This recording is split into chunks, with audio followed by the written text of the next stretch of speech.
Наше второе утро на Фукуоке. Вот это Тайн завтрак сегодня. Тай, возьми что-то нормальное, пойди, пожалуйста, а? Ну это ужасно просто. Фукуок – красивейший остров Вьетнама с протяженными песчаными пляжами. В этом выпуске мы покажем вам пляжи Донг-Донга, столицы острова, инфраструктуру, магазины и ресторанчики, местную кухню и цены. И если вы мечтаете об уединении, то Фукуок в этом плане хороший выбор. Песчаные пляжи пролегают почти по всей длине побережья острова. Многие из них не оборудованы, особенно те, что расположены на южной части. Туристов дикие пляжи привлекают мало, так что можно спокойно насладиться красотой моря, если, конечно, не боитесь отсутствия комфорта.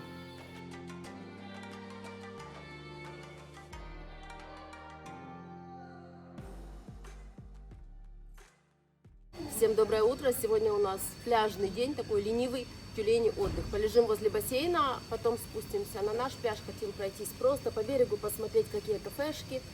Вот. Ну, думаю, что просто вот будем целый день лежать, потому что у меня так ноги отекли после этого самолета. А завтра у нас уже начнутся какие-то активности.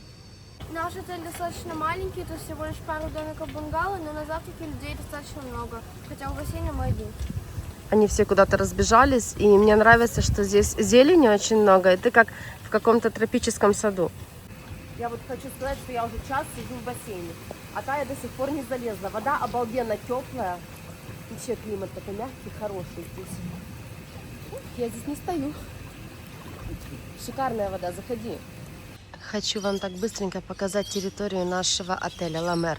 Вот это наше бунгало, и вот идем по кругу.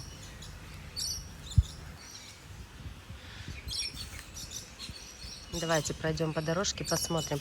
Они все однотипные здесь. Просто есть стандарты, где одна кровать в номере на двоих, а у нас номер Superior, и у нас 2 кровати. Мы идем по дорожке вглубь отеля, там тоже есть домики, но мне кажется, лучше жить все-таки там, где мы живем, сразу на территории, которая ближе к бассейну. Здесь такие звуки животных, как будто мы в джунглях находимся. И есть еще вот такие двухэтажные бунгало. Вот, в принципе, это вся территория.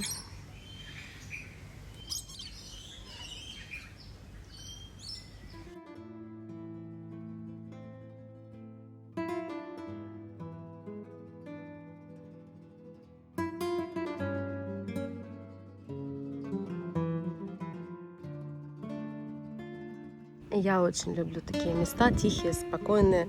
Не вот эти вот муравейники, человейники многоэтажные. Растет у нас такой фрукт возле домика прям. Не знаю, что это такое сейчас вообще. На кокос похоже по плотности, да, но это вроде не он. Ну это точно не пальма. Мы сегодня вышли на пляж уже после обеденное время и пасмурно. И вот так вот пасмурно, как мы прочитали, будет еще дней 10. Но жарко. Пойдем искать место, где мы ляжем на полотенечке. Здесь массаж на пляже. Цены. На берегу очень много отелей бунгального типа. Такие домики. Я люблю такое. Не люблю очень высотки. Хорошо здесь. Кафешек много на пляже. Мы решили уйти подальше, отойти немного от цивилизации, насколько это возможно. Мне нравится то, что нет вот этих вот напичканных шезлонгами пляжей. Идешь спокойно и никого вокруг.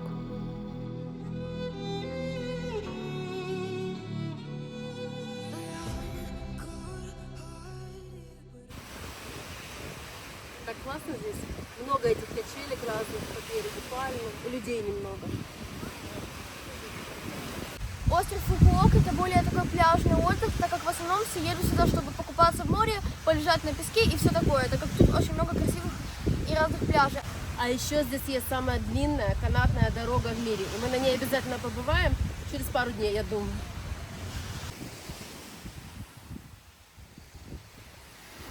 Тая выбрала себе круг, потому что из дома мы не привезли. 130 тысяч донгов. Сейчас будет надувать, потому что я сказала, что я это надувать не буду точно. Массаж на каждом шагу.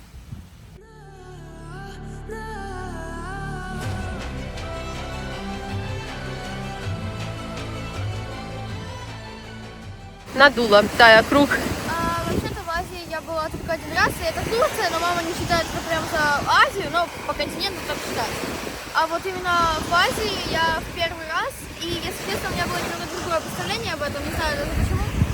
И так как моя любимая пора года, можно сказать, зима, и она мне больше импонирует, чем лето, то мне больше нравятся европейские страны, возможно, Америка, так как, Это не европейская страна. я имею в виду, отдельно имею в виду. Ага.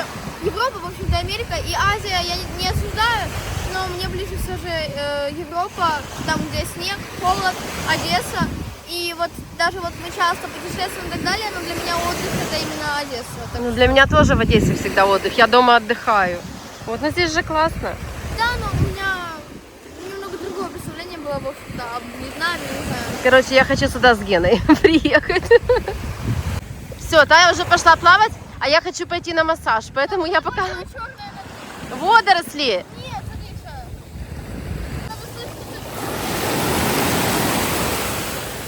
смотри, Что? Тая говорит, что там что плавало, что там скат какой-то был черный. Я говорю, что это, скорее всего, водоросли. Кошмар.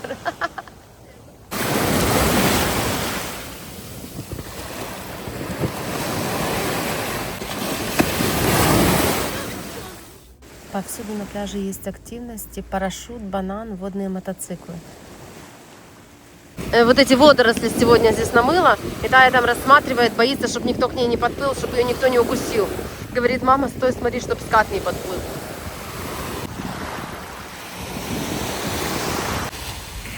Мы посмотрели прогноз погоды, и завтра целый день будет дождь. 80% острова покроет дождь. Кстати, вот такой маленький лайфхак. Вы идете по пляжу, и, допустим, вам понравился пляж какого-то отеля. Вы можете спокойно ложиться на шезлонг, заплатить примерно 150 тысяч донгов и отдыхать. И так в любом месте. Это удобно. Вот такие цены.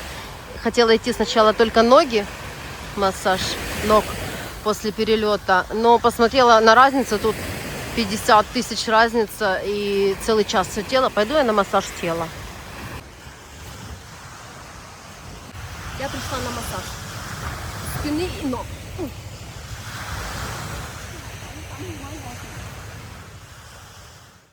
Из личного моего наблюдения. Полотенца после клиентов они не меняют, просто их берут, высушивают, и дальше вы пользуетесь чужим полотенцем. Это жесть, конечно, поэтому берите свое. Я вот лежу на своем парео. То же самое могу сказать про подушки, они аж черные от грязи. Я тоже ее так застелила аккуратно своим, потому что очень неприятно, и можно что-то подцепить.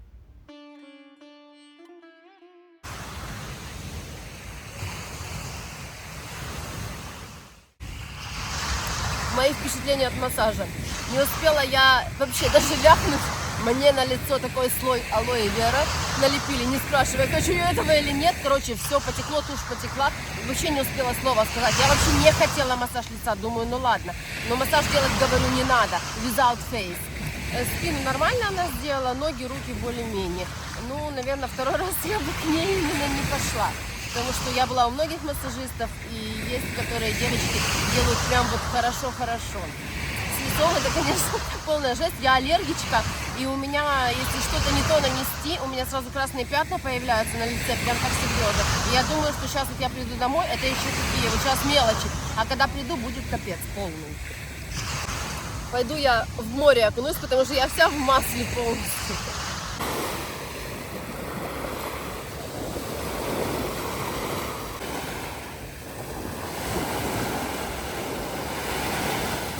Пока мне делали часовой массаж, уже стемнело и зажглись фонарики.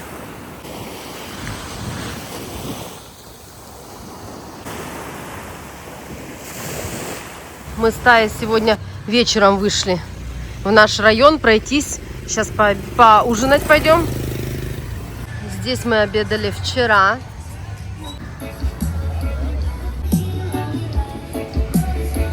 Тая пришла, случайно увидели, в свой любимый магазин, хочет себе новые кроксы купить. Вот я прошу вот этот ужас на этой подошве не брать, потому что оно неподъемное, тяжелое и неудобное. Мы здесь застряли на полчаса.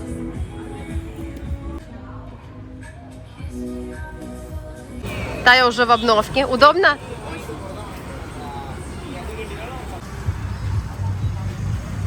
И вечером здесь такое движение, движ уличный. Экскурсии, кафешки, рестораны, все работает. Много местных.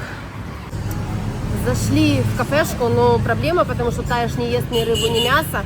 И вот что-то найти веганское довольно-таки тяжело.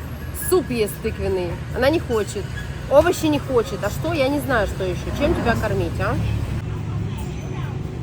Здесь, кстати, нормальные цены. Так, ну вы уже поняли, что я буду. Только единственное, что я не знаю, что такое соус сатай. Может быть, что-то острое, а острого осьминога я не хочу.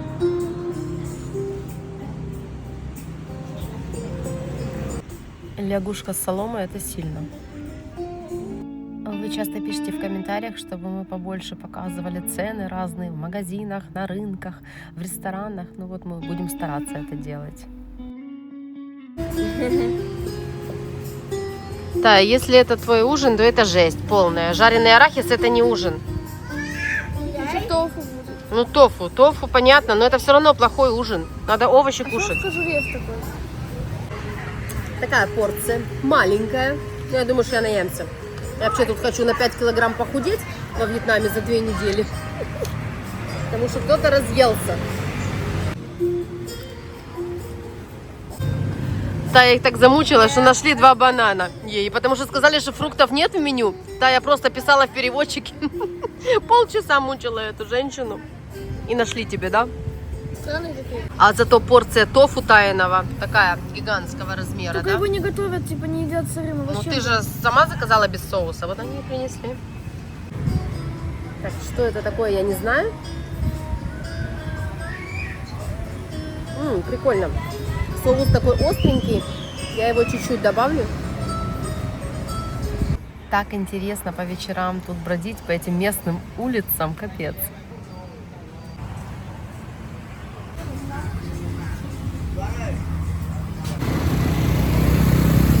Поужинали мы. Здесь есть магазин такой, Кинг-Конг называется. И там есть все, начиная от продуктов, заканчивая сувенирами разными. Мы сейчас хотим зайти тоже что-то купить. И Тая будет готовить себе сама. Потому что ей не нравятся здесь эти блюда в ресторанах. Мы поговорили на ресепшене с управляющими, и нам разрешили, точнее, мне использовать кухню, точнее, плиту, чтобы что-то приготовить. Но главное, чтобы это были, да, несложные блюда, как она говорит. Но меня больше волнует, типа, макароны, картошка и так далее. Может, это для них сложно? Посмотрим. Короче, сейчас что купим. Ракушки. Hello. Вот этот маркет, он прямо напротив нашего отеля, точнее, очень рядом. А сейчас идем закупаться. На входе нам сумочку запечатали, чтобы я ничего не сперла. Ася прислала деньги Тае, чтобы Тая себе покупала, что хочет во Вьетнаме. Ну возьми, она красивая, правда. Я Алисе тоже возьму. Я Алисе куплю.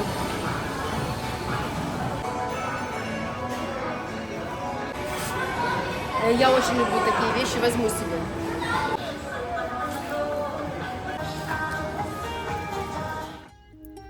У меня есть такой пунктик, когда я вижу что-то такое, чего у нас нет, я покупаю все, особенно Алисе. Все подряд. И я никогда не задумываюсь, как я буду пихать это все в чемодан. У меня такое ощущение, что мы сегодня отсюда не выйдем уже с этого магазина, потому что мы уже набрали кучу всего. Куда мы пришли, даже не дошли. Здесь все игрушки проверяют на кассе, чтобы она работала. И вот что-то оно вяленько летит так. Вот, оно работает. Класс, а то мы уже думали. Thank you. Короче, мы ужасные, просто ужасные. Мы купили всякой ерунды, потом снимем распаковку. Почти на $200. Как мы это все будем вести, я не знаю. И, кстати, вот в этой сумочке там тоже что-то лежит. Это она тоже купленная. И вот еще вторая часть